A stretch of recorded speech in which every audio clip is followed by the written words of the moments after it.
이 순간을 붙잡자. 자, 이 순간을 붙잡자라는 감각명상의 한 챕터입니다. 실제로 사람들은 매 순간을 강렬하게 산다는 기쁨, 그 자체를 위해 모든 순간을 강렬하게 살고 있지 못합니다. 그러므로 각성한 사람은 기쁜 마음으로 이별을 받아들인다. 그는 모든 순간에 자신의 최선을 다했고 매 순간의 핵심을 철저히 즐겼을 뿐만 아니라 떨어져 있을 동안의 모든 순간도 충분히 음미할 것을 스스로 알기 때문이다. 또 이러한 이별은 자신의 각성에 도움을 주고 떠난 사람을 추억함으로써 더욱 풍부해질 뿐 아니라 이제 그 조화감을 다른 사람에게 돌릴 수 있기 때문이다. 자, 우리들이 살고 있는 세계는 의식 수준의 저하에 대해 큰 영향을 미치고 있으며 사람들은 특히 시간에 대한 의식이 없다. 자, 우리들은 이 소년기가 언제 지나쳤는지 깨닫지도 못한 채 사춘기에 접어들고 이어 청춘을 충분히 즐기지도 못한 채 결혼과 아이들로 둘러싸인 자신을 발견하게 되며 마침내는 인생이 지나가고 있다는 것을 느끼지 못한 채 늙어버린 우리 자신을 발견한다. 그리고 늦게서야 우리들은 하고 싶었던 일을 하지 못했다거나 기나긴 세월을 충분히 만족스럽게 즐기지 못했다고 느끼게 되는 것이다. 그리고 고독감과 절망감에 휩싸여 젊은이들을 미워하게 되고 우리들이 전혀 체험하지 못했던 행복을 그들은 누리고 있다고 생각하는 것이다. 그 때문에 질투가 끊임없이 생기게 되는 것입니다. 그러나 끌려가는 양처럼 우리들은 탄생에서 무덤까지 끌고 가는 이 부단한 악순환을 멈추게 하고 지나가는 시간을 이제까지와는 다른 방법으로 살리기 위해서는 잠시 휴식을 갖는 것이 필요합니다. 우리들은 하나의 행동에서 다른 행동으로 그 행동의 하나하나를 충분히 생각해 보지도 않고 뛰어넘는다. 끊임없이 무언가를 기대하면서 계속 앞만 보고 뛰어가기 때문에 지금 무엇을 하고 있는지조차도 의식하는 일이 드뭅니다. 하루의 일이 끝난 후 저녁 시간에 대해 즐거운 마음으로 상상하지만 정작 집에 돌아오면 텔레비전이나 켜놓고 보는 것이 고작이다. 프로그램이 시시하면 내일은 좀 더 재미난 프로그램을 볼 수 있겠지 하고 기대합니다. 그러나 다음날도 똑같은 일이 되풀이되기 마련입니다. 매년 휴가 때에도 똑같은 일이 생긴다. 우리들은 늘 다가올 휴가를 더 즐거운 마음으로 생각하지만 그때가 되면 작년이 나았다고 말한다. 그리고 또 다음 해를 기대하기 시작합니다.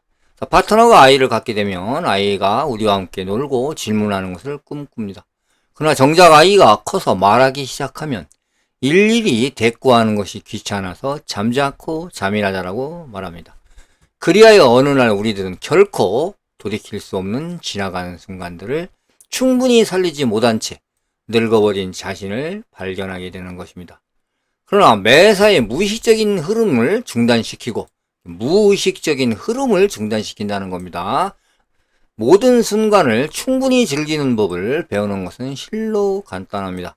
그것은 단지 눈과 귀를 열고 또한 모든 감각을 열어서 우리들을 둘러싸고 있는 것에 주의를 기울이면 되는 것입니다. 자, 우리들은 시간 속에서 자신의 위치를 자각할 수가 있어야 하고 또 어떻게 시간 속의 모든 사건들이 우리들을 현재의 모습으로 또 우리 현재의 위치에 존재하게 있는 것을 알 필요가 있습니다.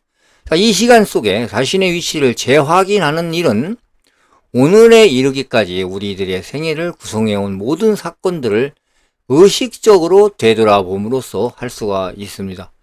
될 수 있는 대로 멀리 어린 시절까지 거슬러 올라가 어릴 때 만난 사람들의 얼굴, 목소리, 체취를 기억을 함으로써 우리들에게 영향을 준 선생님들을 포함해서 오늘에 이르기까지 우리들이 뇌세포에 깊숙이 새기든 인상 깊은 장면들, 첫 만남, 첫 사랑, 혹은 첫 직장 등을 돌이켜봅니다. 자, 이러한 방법으로 우리들은 오늘의 우리 자신을 만들게 된 경로를 발견하게 되겠죠. 재발견하게 되는 겁니다. 오늘날 우리가 알고 있는 개성으로 우리들을 형성해온 모든 사건들을 이어주는 공통 분모를 발견할 수가 있게 됩니다. 자기 자신의 정체성을 발견한다는 겁니다. 공통 분모를 발견한다는 얘기는 자신의 정체성, 내가 어떤 사람이었는가를 알게 된다는 거예요. 뭘로 인해서? 자신의 오랜 전 일들을 기억해냄으로써 아시겠죠? 자, 그런 다음 우리들이 이제껏 이끌어온 생활이 우리들 자신이 진정 좋아하고 있는 것인가를 물을 필요가 있습니다. 만일 그렇지 않다면 우리들이 원하는 인생으로 이끌어가기 위해 새로운 목표들을 설정하지 않으면 안 됩니다. 자, 우리들이 원하는 미래가 과거와 이렇게 연결되면 이제 남은 일은 모든 순간들을 마지막 순간인 양 강렬하게 살아가는 일입니다. 어떤 경험을 완전하게 살리기 위해서는 그것을 경험하고 있는 바로 그 순간에 그것을 기대할 때 가졌던 기쁨과 그것을 언젠가 회상할 때 느끼게 될 기쁨을 동시에 의식해야 된다는 것입니다. 기대할 때 가졌던 그 순간을 기대했을 때 가졌던 기쁨과 나중에 이거를 회상할 때 느낄 기쁨을 동시에 의식한다는 것, 상당히 고차원적인 내용이죠. 자, 사랑에 있어서 최고의 순간은 정점을 향해 계단을 올라갈 때이다 라고 누군가 말했는데요. 이는 일반인에게서는 진실이다. 행위 그 자체로부터 그것을 기대할 때나 추억할 때보다 더 큰 기쁨을 이끌어내려면 이 행위 순간에 기다리고 있을 때의 기쁨과 후에 추억으로 간직하게 될 기쁨을 함께 의식할 수 있어야 한다. 더구나 이런 기술은 사건을 기억하는 데에도 좋은 방법이 되며 단지 생각만 해도 그것이 처음 일어났을 때와 똑같은 강도로 재현되어 느낄 수가 있게 된다.